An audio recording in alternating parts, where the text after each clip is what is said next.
Hi, welcome to the channel. If you're new here, hi, my name is Amelia Esclora, and if you know me and you're not new here, hello, how are you doing? Today's video is going to be a little bit different. I've been wanting to do this video for a while. It's I guess a get to know me, but through my top 5 books, series, movies, and songs. I've seen this type of videos through TikTok a lot, but I haven't seen them on YouTube, but I'm sure there's many of them. I just haven't seen them personally. And I just think it's a fun way to kind of introduce myself in a slightly different way. So if you know the creator of this type of video, credits to them, and I'm very excited. So let's begin. So first I'm going to be talking about my top 5 books, and when I say top 5, I guess it's very relative because it keeps changing depending on the mood I'm in and the books I'm reading. I mean, I'm in a time in my life where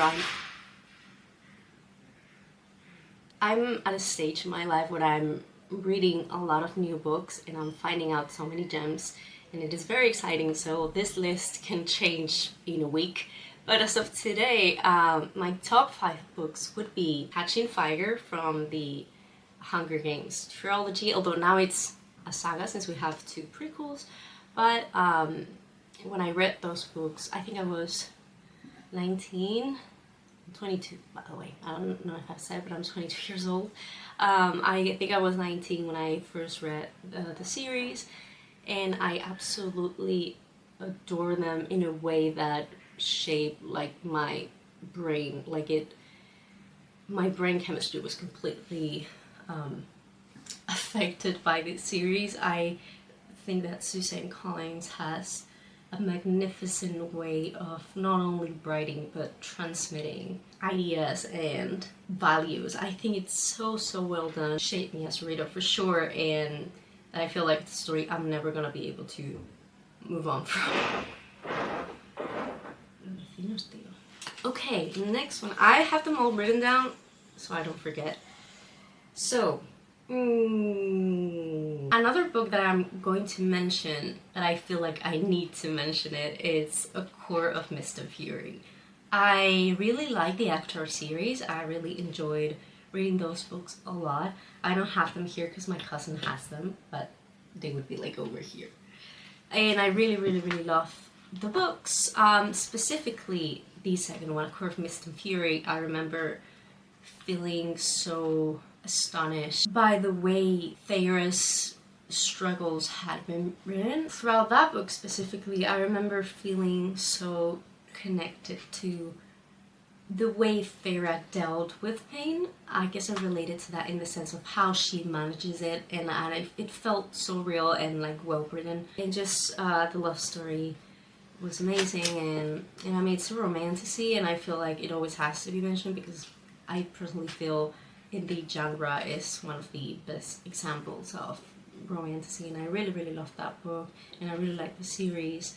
So I mean, it had to be mentioned on the top 5. Now I'm going to mention a book that I don't read much. I've actually only read it once. I want to read it again, but it was such a comfort story, and I've watched the movie throughout my life so many times. I mean, when I think each time that I need like some calmness and just peace, I watch Pride and Prejudice, and I read the book kind of like at the same time as the Hunger Games. I don't remember if I read her prior or later. I think it was later, so I was maybe like 20 or something, or maybe I was also 19. I remember around that age. I read Pride and Prejudice, and I loved the book. It's not a story where, I mean, depends on who you ask. Maybe someone believes that this is the best written book in history.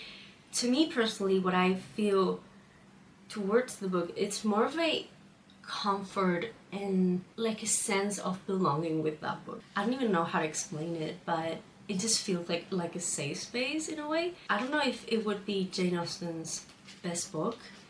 It is the one that I love the most. It's not like the story is like, oh my god, this passionate, great love story in the way that today's love stories are written, but I do feel like it is such an immortal story, and the way that it unravels just feels so real. And even if it was written so many years ago, it still feels important and essential to literature. And I think that's such a powerful statement from a book. And I really, really love Elizabeth Bennet's character. Well, I made a video about her, actually, the first video that I uploaded, in case you want to go and see it. Now I'm going to mention a book that I've recently read that I was actually debating on doing a whole video on that book because I loved it so much. It's an essay, and it's a very short essay. It's called The Tree. I believe it's by John Fowles. And it is a book written in, I don't remember, but it was written a long time. Let me check real quick, actually. No matter when a book was written, it can still be as influential even a bunch of years later. So this book was written... So in 1979, that was the year this book was published. So this book is an essay that I've actually had for a few years now. They gifted me the book when I was in college, and I would read it when I was on the train, but I don't know if I've said this before in any other videos, but I am a firm believer that sometimes a book might not be for you, but it's just because at that time in your life, you're just not ready to connect with it. Or maybe you would have been years prior, or you would be in the future. Each version of ourselves has a book they can relate to and connect to, or just like and appreciate. You don't always have to connect with things or relate to things to appreciate the art that's behind them. And with this book specifically, I feel like at that time it was my time to read it. And I read it like a couple of weeks ago, and I read it like 3 days or something. Like, I couldn't put it down for some reason. And I loved it, and I think it's such a great essay because it's not done in the modern way that we kind of represent books today. I made a video on another essay that I read called Creative Living by Elizabeth Gilbert, which I absolutely adore that essay too, but it is such a different way of narrative. And with this one, it really surprised me how much I liked it. And it talks about so many things, but it relates artistry to nature and the human mind and family relationships and friend relationships and human relationships in general, and how we are all sort of connected even if we are from different branches of one same tree. Oh, right. So I have here, I couldn't choose 5, so I'm gonna do an honorably, oh my god, mención honorable, honorably mention, honorably, honorable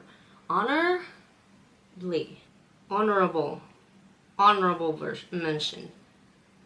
Honorable mention. Honorable mention. Honorable mention. So honorable mention. I'm gonna say the Empyrean series because I'm obsessed with those books and I really, really, really love them. But I feel like my favorite book out of all of them is yet to come, so that's why I'm not gonna put them in the top 5. Although they are for sure in the top 5. I'm just not gonna mention them because each book I read, I keep liking more, and I feel like my favorite one and the one that will be on my top 5 is yet to come. It's going to be maybe the 4th or maybe the last one. So I'm very excited for that, but I needed to mention because I really, really, really love the Empyrean series. It's so much fun, and Love Story has me hooked, so yeah. But to close the top 5 section of books, I'm gonna close with another classic. Is it considered a classic? I actually don't know when it was published. Wait. Oh my god, it is a classic. It was published in 1911. So it is another classic of English literature, and it is specifically The Secret Garden. I actually read it the first time when I was quite young. Maybe I was, to be honest, I don't remember, let's say 10. I'm not sure if it was an adapted version or it was the actual book. I'm not sure, to be honest. But I read it that first time and I remember like it stuck with me. And I really, really loved it. And years went by and I read it again. Now the like actual version of the story. Maybe that was the same book that I read when I was little. I don't remember. But I read it again years later and I still loved it. And then when I was, let's say, I don't know, maybe 17, for Christmas, I think it was for Christmas, my mom gifted me a version of The Secret Garden, an illustrated version. It was like a comic, and it is absolutely beautiful. I actually talk a little bit about it more, and I show some pages on this other video where I talk about spring book recommendations, although now we're in summer. But yeah, I show it there, and it's a really beautiful book.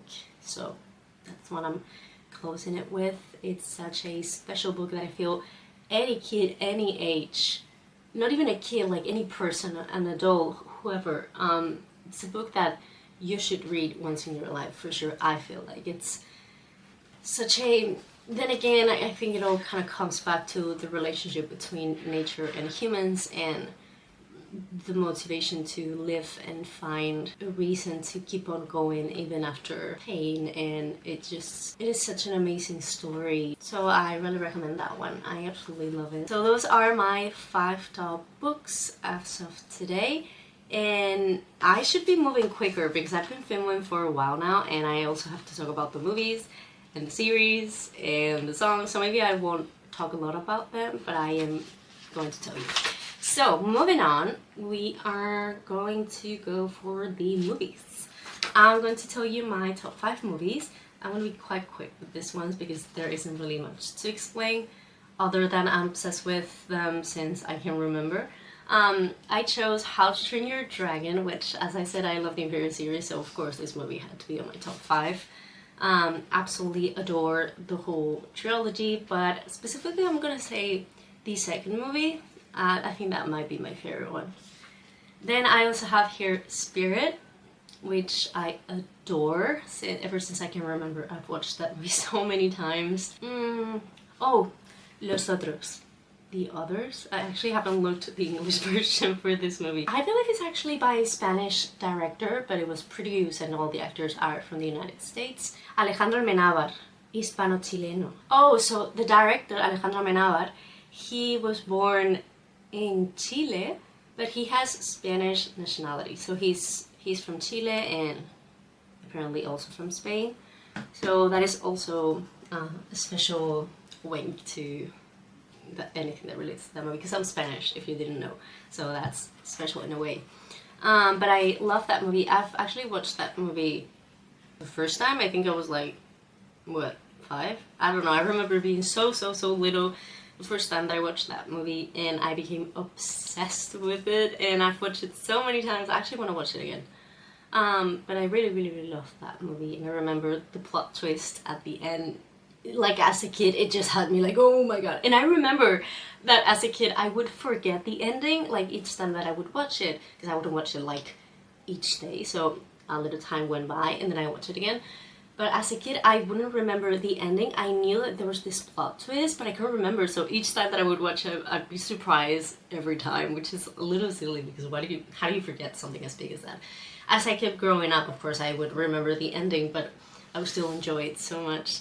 But it's such an interesting movie that it has the twist. I think I love it so much because it's not really about, you know, when in a movie, like, there's this certain character that, ta-da, surprise, I'm not who you think I am. I'm actually the evil guy, or whatever, that type of classical twist. It's not that like that at all. I mean, of course, it's a character-related twist, but it's so interesting because it's really the narrative of the movie, the perspective of the viewer, that changes because we are being tricked, and then at the end we kind of see the reality of the story, and it is so cool, and I really love that movie, so I recommend it too. The next one is E.T. E.T.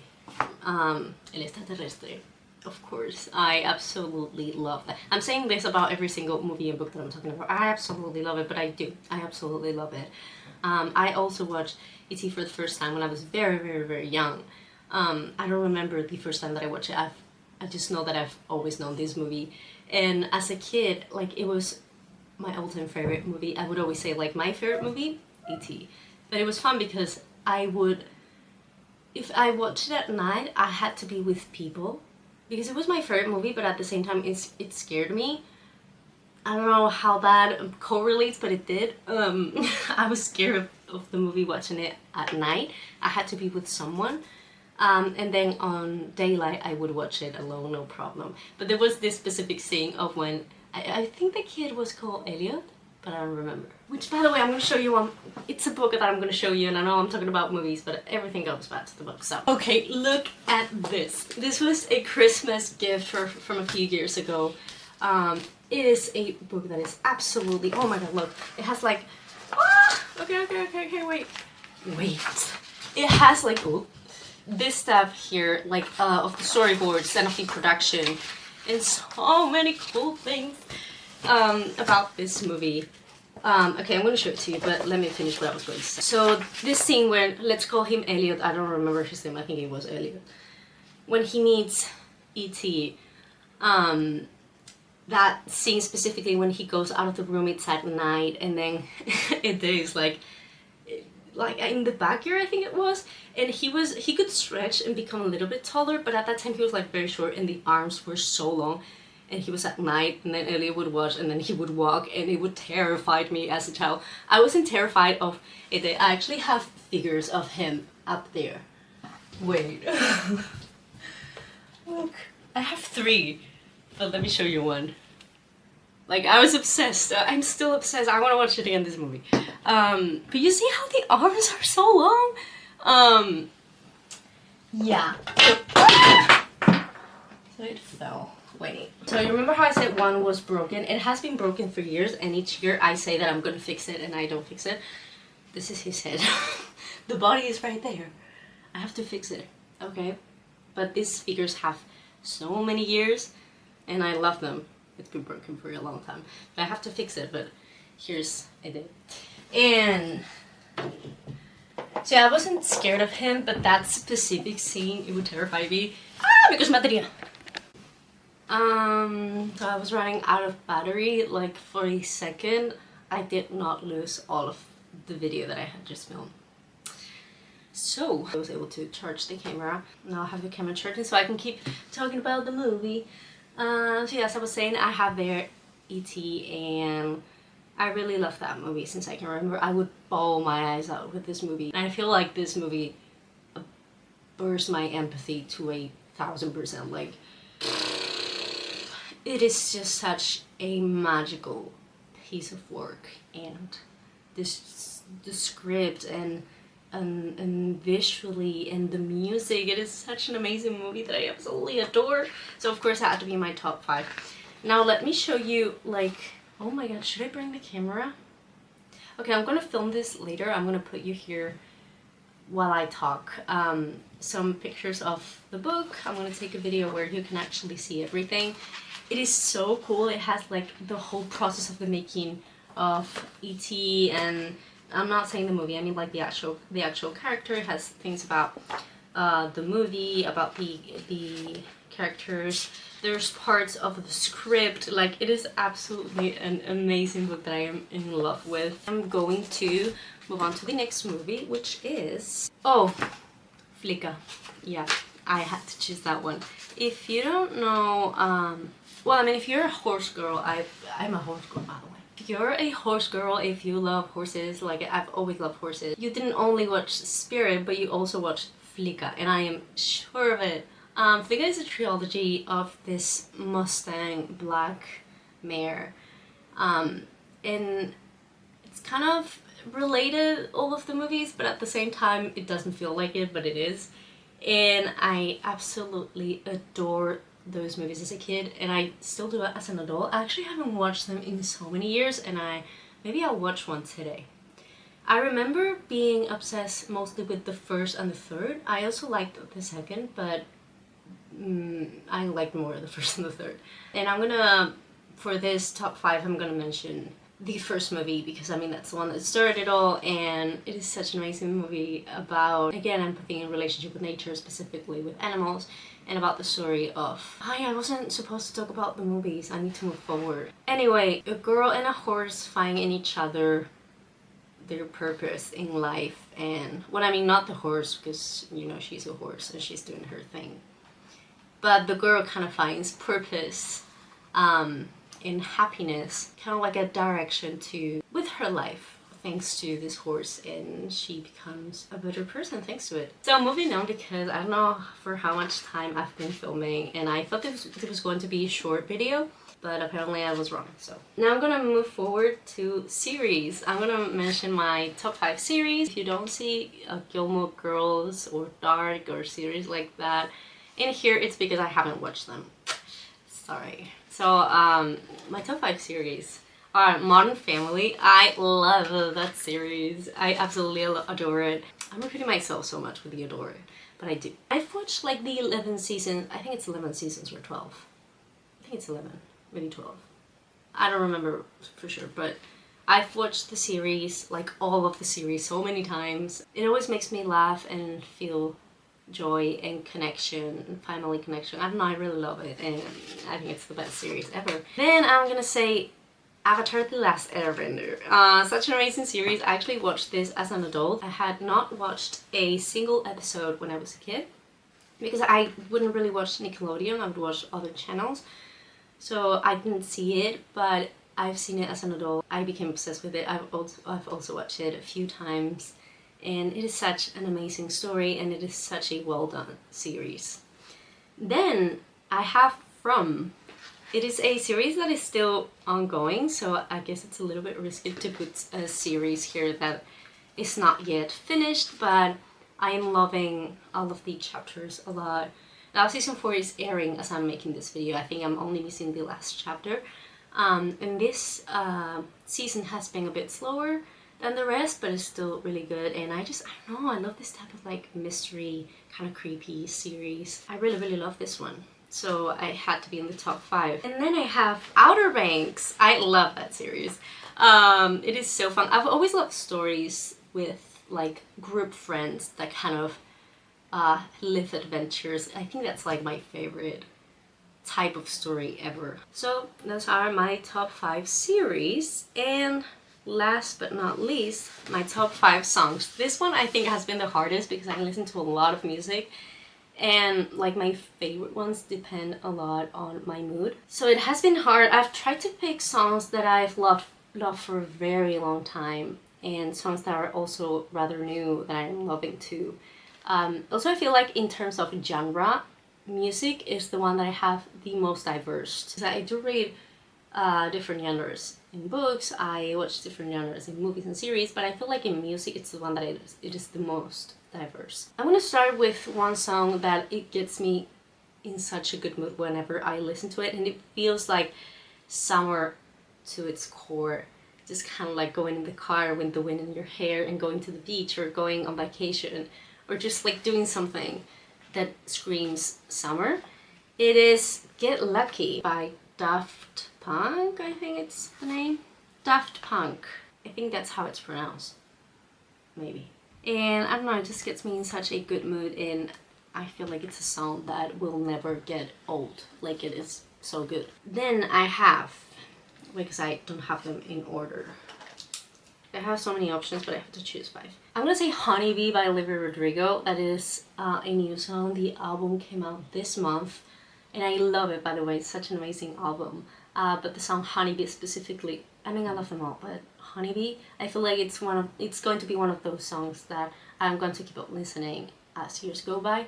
I think it is so haunting, but in a caring way. It's so weird because I guess I'm seeing all my choices for this video. Most of the things that I'm choosing, whatever the type of whatever it is, it all kind of has a tint of haunting in it, which kind of fits because my favorite holiday is Halloween. But with this song specifically, it's so fun because it is a good love song and it's a beautiful song. And I'm gonna say another artist that is also a very famous artist, The Great War by Taylor Swift. I love a lot of the songs by Taylor Swift, but The Great War, I guess it's not the one that I listen to the most, but I have to add it because it's just, it has like this fantasy book series, ending of fantasy book series vibe that I love. Then I have a song that I actually studied in philosophy class when I was at school in Bachillerato. we had to pick a song that we had to go on and explain to the class, kind of like the lyrics, what it could convey and relate it to philosophy, and I chose Piano Man by Billy Joel. I love Billy Joel, but that song is like so crude, I feel like, or I see it as a very realistic song in a way that astonishes me. Like, it's such a good song. Then for the fourth option, this is hard because I have many options here and I don't want to choose. Okay, I'm gonna say, there's so many songs. Okay, I'm gonna say Zombie by Cranberries. Cranberries? Yeah, I think that's the name. That it is this other, kind of like in the Great War in a way, not in like what the songs are about or the production or anything like, they're two completely different songs, also in the message, but in the sense of like this kind of like, I don't want to say epicness because this song is a criticism to a specific event that happened in a, I don't know if it was like a war or an attack between Ireland and England or the UK. I'm not sure of the context because I read it a long time ago when I first discovered the song, and like it's not fresh on my mind right now, but it is an anti-Bellic song that has a lot of criticism of war cycles and how at the end, when wars are ongoing, like those who lose everything are the innocent people, like the children and people who have nothing to do, mothers who have nothing to do with the conflict, they are the ones that end up being affected by it. And it is such a powerful song with such a powerful story and meaning behind it, but in the sense that I wanted to relate it in the most respectful way that I can, it's the fact that they both like kind of drive my spirit outwards into this like intense intention that can like affect you or make you emotional in a way. These stories kind of have this way of like punching you right in the gut. So yeah, very powerful song. And then for the fifth, Where's the Love by Black Eyed Peas, if I'm correct, I think.